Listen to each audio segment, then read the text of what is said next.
Hello everyone, welcome to Sanjeevani classes. तो आज हम लोग देखेंगे वर्ड्स ऑफ द डे। पहला जो वर्ड है ये है इनफिडेलिटी। INFIDELITY। इसको हम लोग पढ़ते हैं इनफिडेलिटी। इनफिडेलिटी का मतलब होता है बेईमानी या विश्वासघात, या यूं कह सकते हैं वैवाहिक संबंध में धोखा। इसका सिनोनिम्स होगा अनफेथफुलनेस, मतलब बेवफाई, या इसको हम लोग बेट्रायल भी कह सकते हैं। बेट्रायल का मतलब होता है विश्वासघात, या अगर आसान शब्दों में कहें तो इसको कहते हैं चीटिंग। ठीक है, इसके लिए एक और मीनिंग हो सकता है डिसलॉयलिटी, मतलब होता है निष्ठाहीनता। ठीक है, मतलब ईमानदारी का ना होना। इसका एंटो क्या हो सकता है? तो जब इसका वर्ड है इनफिडेलिटी, तो इसका जो अपोजिट वर्ड हो जाएगा वो हो जाएगा फिडेलिटी। फिडेलिटी का मतलब निष्ठा, ईमानदारी या वफादारी, या हम लोग इसको लॉयलिटी भी कह सकते हैं और फेथफुलनेस भी हम लोग कह सकते हैं। ठीक है, एग्जाम्पल हमने यहाँ से दिखा दिया आपको। जैसे बोला गया infidelity can destroy trust in a relationship. किसी भी रिलेशनशिप को में आप देख सकते हैं कि इनफिडेलिटी उसके ट्रस्ट को क्या कर देगी, खत्म कर देगी। नाउ दूसरा दिया the couple separated because of infidelity. ये क्या हो गया? निष्ठा न होने कारण चीटिंग कारण ये कपल क्या हो गए, दोनों अलग अलग हो गए। खैर, अगला वर्ड है जिसका मतलब है, हाँ, अगला वर्ड है मिसकंसीव। MISCONCEIVE। मिसकंसीव का मतलब होता है गलत समझना। कई बार आप कोई सामने बात रखते हैं और सामने वाला उसका गलत मतलब निकाल लेता है या गलत तरीके से समझ जाता है, तो इसको कहते हैं गलत समझना, या गलत पाल लेना, या किसी बात को गलत तरीके से समझ लेना। इसको हम लोग दूसरे शब्दों में कह सकते हैं, इसका सिनोनिम्स हो सकता है मिसअंडरस्टैंड या मिस इंटरप्रेट, या बोल सकते हैं मिसजज, मतलब गलत आकलन करना, गलत अंदाजा लगा लेना। इसका एंटोनिम्स क्या हो जाएगा? इसका हो जाएगा कंप्रीहेंड। कंप्रीहेंड का मतलब पूरी तरह समझना। ठीक है, या इसका सिंपल वर्ड में हो जाएगा अंडरस्टैंड। ठीक है, एग्जाम्पल हम लोग कह सकते हैं कि डोंट मिसकंसीव माय वर्ड। कृपया मेरे शब्दों को गलत ना समझें। या कह सकते हैं people often misconceive his silence as arrogance. कई बार लोग जो हैं उसके चुप्पी को गलत समझ लेते हैं, ये भी हो सकता है। तीसरा जो है वर्ड आज का वो है इरोनियस। ERRONEOUS। इरोनियस। इरोनियस का मतलब होता है गलत। आप ना एरर से इसको जोड़ के आप याद कर सकते हैं। इसका मतलब होता है गलत या त्रुटिपूर्ण, मतलब इसमें गलतियां होंगी, गलत जानकारी पर आधारित। ठीक है, इसको अगर हम इसका सिनोनिम्स देखें तो सिनोनिम्स हो सकता है इनकरेक्ट, इनएक्यूरेट, ठीक है ना, असटीक। ठीक है, और हो सकता है इसका फॉल्स या फॉल्टी। ये आप लोग सिंपल वर्ड है, आप लोग जानते हैं। इसका एंटोनिम्स क्या होगा? एंटोनिम हो जाएगा करेक्ट या एक्यूरेट या ट्रू या वैलिड। ठीक है ना। नाउ इसका एक एग्जांपल आपको देते हैं। The report contained erroneous information. इस रिपोर्ट में गलत जानकारियां हैं। ठीक है, आप देखना। चौथा जो वर्ड है वो है हमारे सामने, वो है आर्टिफैक्ट। आर्टिफैक्ट को हम लोग बोलते हैं पुरावशेष, मतलब जो अवशेष जो पुराना है कई, मतलब इसमें हम कह सकते हैं कि इंसानों द्वारा बनाई गई जो प्राचीन वस्तुएं हैं। ठीक है, जैसे हम बोल सकते हैं कई बार हड़प्पा मोहनजोदड़ो के समय की हमें जो वस्तु मिली हुई है, इसको हम बोल सकते हैं आर्टिफैक्ट बोल सकते हैं। नाउ इसको हम लोग बोलते हैं रेलिक भी बोलते हैं। रेलिक का मतलब होता है अवशेष, जो बची खुची हुई जो चीजें हैं, या इसको हम लोग एंटिक्विटी बोलते हैं, प्राचीन वस्तु, या रेमनेंट भी बोलते हैं, अवशेष जो बची हुई है, या इसको एंटिक बोलते हैं, प्राचीन वस्तु। अब इसका अपोजिट क्या हो जाएगा? एंटोनिम्स क्या हो जाएगा? Natural object. ठीक है, प्राकृतिक वस्तु हो जाएगी। तो ये हो गया। नाउ अब इसको हम लोग बोल सकते हैं, इसका अपोजिट में भी आ जाएगा। जब ये पुराना है तो ये क्या हो जाएगा? Contemporary object. कंटेम्प्रेरी ऑब्जेक्ट का मतलब होता है समकालीन वस्तुएं, बोले तो मॉडर्न। कॉन्टेम्प्रेरी का मतलब होता है। एग्जाम्पल हम बोल सकते हैं कि the museum displays many historical artifact. Museum ने हमें क्या क्या दिखाया? हमें उसमें प्राचीन जो वस्तुएं हमें दिखाई। ये भी बोल सकते हैं these artifacts tell us about ancient civilization. ये जो पुराने जो अवशेष हैं, ये हमें जो जो क्या है, जो ऐतिहासिक जो पुराने जो सभ्यताएं हैं उसके बारे में हमें बता रहे हैं। ठीक है, या बताते हैं। इसमें पांचवा वर्ड आज के लिए ये हो जाएगा अमीड। AMID। अमीड। अमीड का मतलब होता है के बीच, या के बीचों बीच, या के दौरान, या के माहौल में। ठीक है, इसके लिए हम सिनो क्या बोल सकते हैं? In the middle of. ठीक है, या ड्यूरिंग। ड्यूरिंग का मतलब होता है के दौरान होता है। इसका एंटोनिम्स क्या हो जाएगा? बियॉन्ड, मतलब के परे, इसके बाद। इसका example the class was held amid the heavy rain. इतनी बारिश हो रही है, इतनी बारिश के बावजूद भी क्या हो रही है, क्लास हो रही है। ठीक है, now the meeting was held amid high security. High security के बीच में क्या किया गया, मीटिंग किया गया। ठीक है, तो ये था हमारा आज का वर्ड्स ऑफ द डे। अब इसके बाद हम आते हैं टेंस पे। टेंस का अगर याद हो तो हमने कल बताया था टेंस। टेंस 3 टाइप के हमने टेंस बताए थे, present tense, past tense, future tense. और हर एक टेंस के हमने 4-4 पार्ट्स बताए थे, जिसमें प्रेजेंट में था present indefinite, present continuous, present perfect, present perfect continuous. Past में past indefinite, past continuous, past perfect, past perfect continuous. Future में future indefinite, future continuous, future perfect और फ्यूचर परफेक्ट कॉन्टिन्यूअस। ठीक है, तो आज हम लोग पहला टेंस देखने जा रहे हैं, जिसको हम बोलते हैं प्रेजेंट इंडेफिनिट। ठीक है, तो हेडिंग डालते हैं। अब आगे आप लोग देखना इसका फॉर्मल सिंबल क्या होता है। टेंस इतने सारे हैं, तो इनका फॉर्मल सिंबल क्या होगा। फॉर्मल सिंबल पहचानेंगे कैसे कि ये कौन सा टेंस है। तो फॉर्मल सिंबल होता है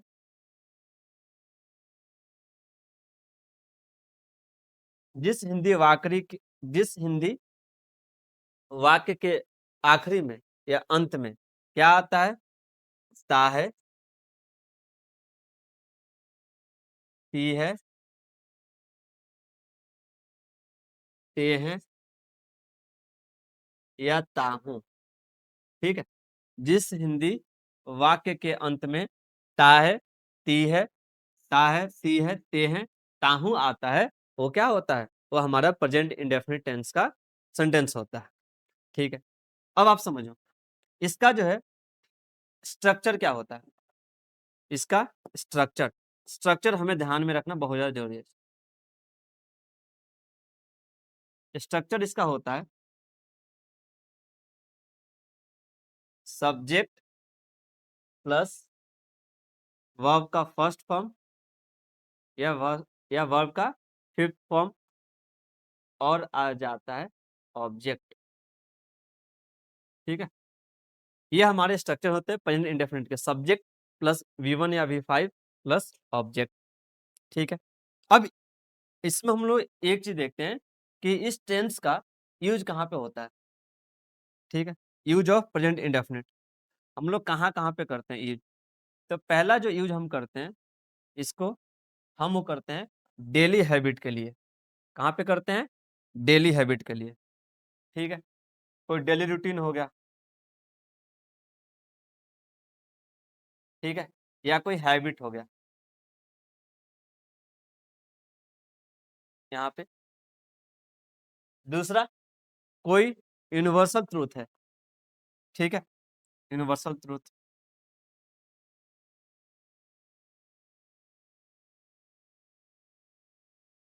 इसको हम लोग बोलते हैं कटु सत्य।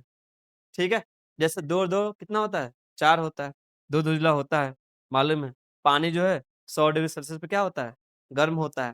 तो ये क्या है, ये ना फैक्ट है। ठीक ना, ये ट्रूथ है, कहीं भी जाओगे हमारे यहाँ पे भी यही होगा और बाकी देश देश दुनिया में भी वही होगा। तीसरा तीसरा इसका यूज कहाँ पे होता है, प्रेजेंट इंडेफिनिट का। तो पहला हमने बता दिया, जहाँ पे क्या होगा, डेली रूटीन होगा या हैबिट होगा, वो होगा उसमें, वो किस में बनेगा, प्रेजेंट इंडेफिनिट में। यूनिवर्सल ट्रूथ हो गया। ठीक है, तीसरा क्या होता है, जो न्यूज़पेपर का ना हेडलाइन होता है, क्या होता है, हेडलाइन। आप ना कभी अखबार उठाना, आपको पता चल जाएगा जितना भी हेडलाइन दिया रहता है, सारा का सारा क्या दिया रहता है, सारा का सारा प्रेजेंट इंडेफिनिट में दिया रहता है। ठीक है, या कमेंट्री हो गया, कमेंट्री समझने में आ रहा है, क्रिकेट का आप लोग हाँ, जो कमेंट्री होता है वो भी किस में होता है, वो प्रेजेंट इंडेफिनिट में होता है। ठीक है,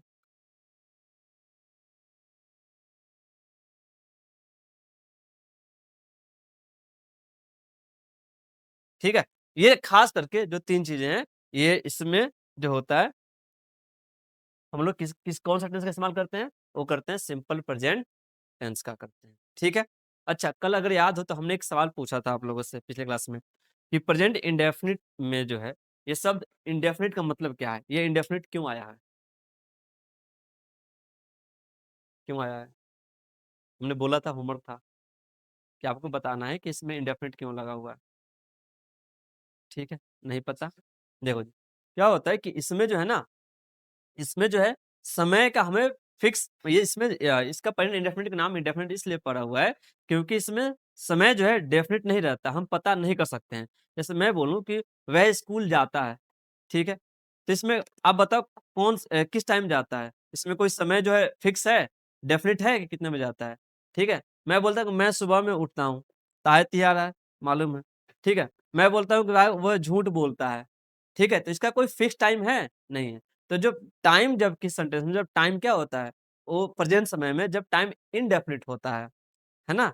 उसको हम किसमें बनाएँगे इसमें? हम बनाएँगे प्रेज़ेंट इंडेफिनिट टेंस में बनाएँगे, ठीक है? मतलब टाइम का हमें पता नहीं चलता है, ठीक है? इसलिए इसका नाम क्या आता है?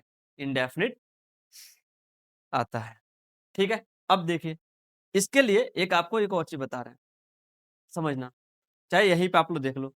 एक ना यहाँ पे नोट करके जैसे हम बना रहे हैं ना, वैसे बना लेना। होता है क्या चीज़ है, इसमें जो है हर एक चीज़ क्या होगा, एक समय पे क्या करेगा? रिपीट करेगा। आई बात समझ में? क्या होगा? ठीक है? वो रिपीट करेगा, ठीक है? जैसे मैं उठता हूँ तो भाई डेली उठने का काम है, ठीक है? वो क्रिकेट खेलता है तो भाई इसमें क्या होगा? इसमें जो ये हैबिट को आपको दिखा रहा है, ठीक है? तो ये आप समझ लेंगे। खैर, आगे बढ़ते हैं। ये समझ में आया 3 चीज़ें, ठीक है? कौन-कौन से? डेली रूटीन हो गई या हैबिट हो गया, यूनिवर्सल ट्रुथ हो गया, हेडलाइन या कमेंट्री हो गया। बाकी इसका हम एक-एक करके इस्तेमाल हम लोग देखते हैं, ठीक है जी। अब हम आते हैं स्ट्रक्चर पे आते हैं, ठीक है? स्ट्रक्चर आप लोग देखना।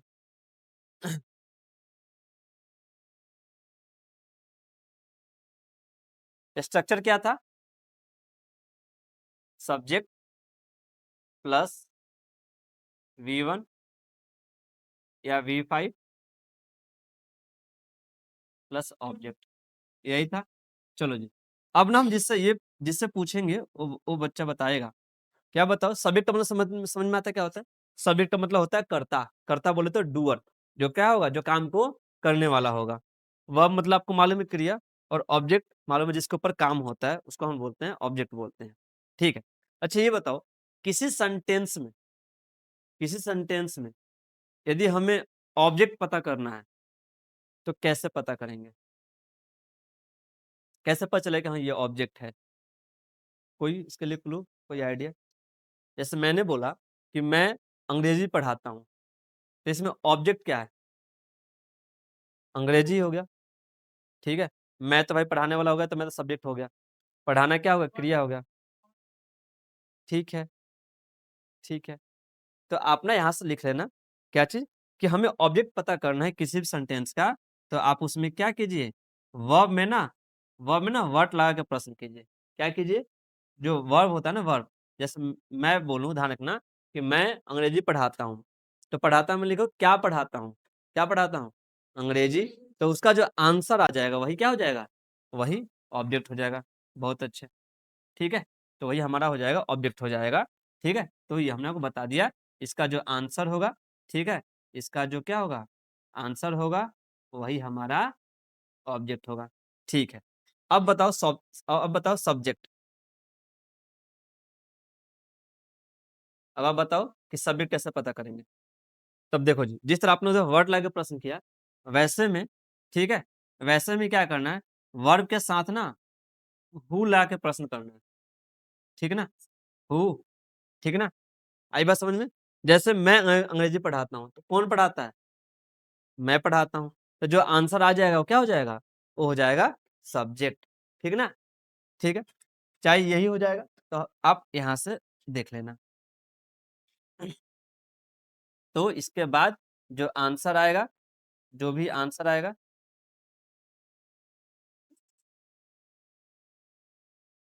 वो हमारा हो जाएगा सब्जेक्ट, ठीक है? और हमने बता दिया था वर्ब पहचानने का तरीका, ठीक है? कोई ऐसा एक्शन वर्ड, ठीक है, जिससे किसी काम का होने का बोध हो, और आखिरी में उसमें क्या आता है? ना शब्द आता है, ठीक है ना? हँसना, रोना, गाना, पढ़ना, लिखना, सब इसको हम लोग बोलते हैं, ठीक है जी। आगे बढ़े? खैर यहाँ से हम आते हैं, तो हमारा सब्जेक्ट तो क्लियर हो गया और ऑब्जेक्ट भी क्लियर हो गया। अब हमारा आता है V1 या V5। तो हमने आपको बता दिया था, ठीक है, कि V1 और V5 के बारे में।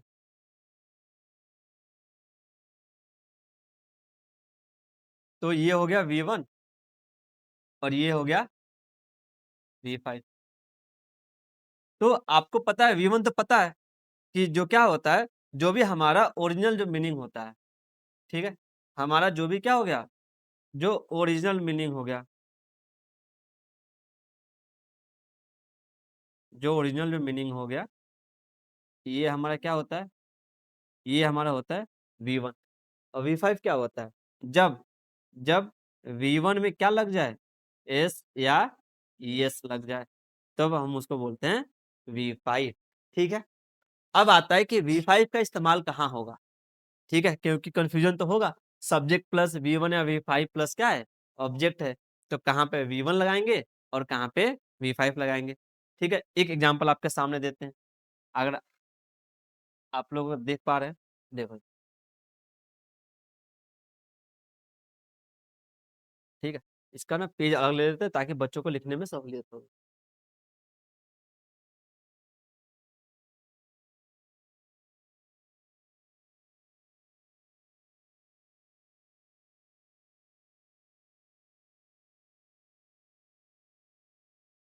Subject V1 V5 plus object. ठीक है, तो आप लोग क्या करना, दोबारा ले करके यहाँ पे ना एक एरो देकर लिखना कि V5 का इस्तेमाल कहाँ होता है। ठीक है, तो V5 का इस्तेमाल होता है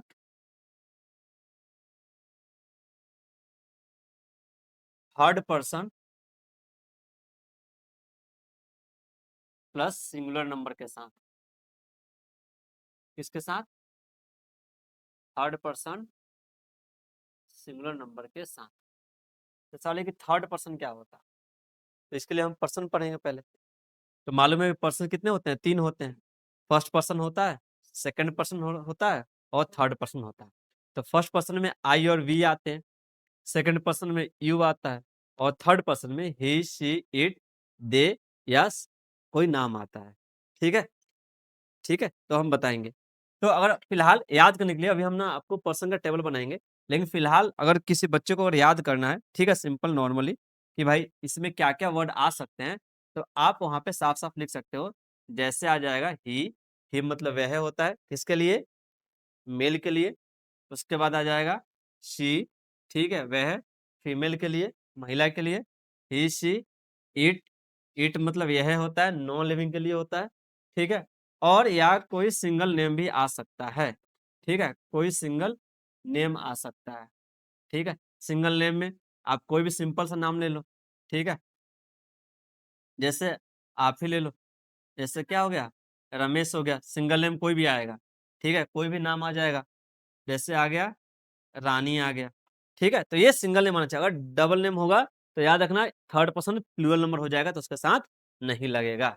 ठीक है, तो ये आप देख लेना, और बाकी सबके साथ क्या लग जाएगा, V1 लग जाएगा। ठीक है, एक एग्जाम्पल देखो जी, जैसे हमने बता दिया, एक एग्जाम्पल आपके सामने, एग्जाम्पल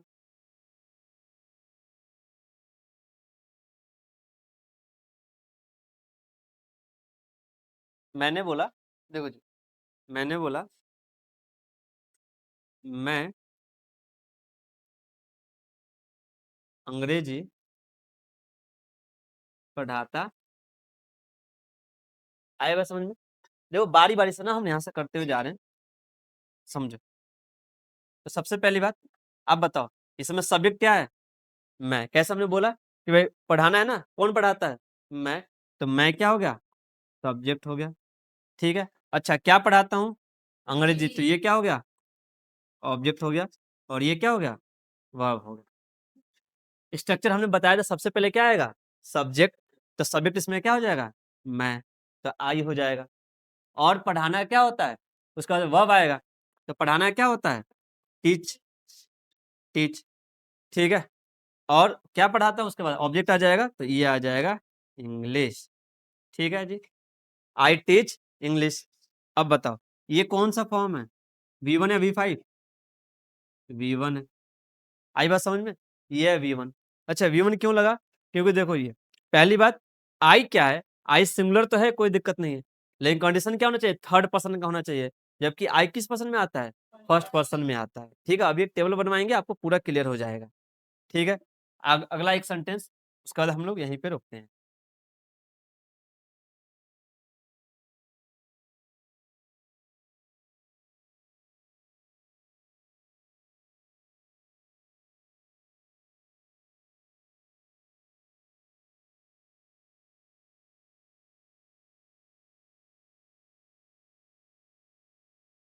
वह कार चलाती है। वह कार चलाती है। अब बताओ, इसमें अगर आप देख सकते हो, ठीक है, जहां तक अगर आपको इसमें दिखाई दे रहा हो, तो वह क्या है? सब्जेक्ट है। चलाना क्या है? वर्ब है। और कार क्या हो गया? ऑब्जेक्ट। तो सबसे पहले क्या आएगा? सब्जेक्ट आएगा। तो सब्जेक्ट को क्या हम यहाँ पे क्या लिखेंगे? शी, क्योंकि वो फीमेल है। ठीक है, शी। और शी के बाद क्या आ जाएगा? वर्ब आएगा।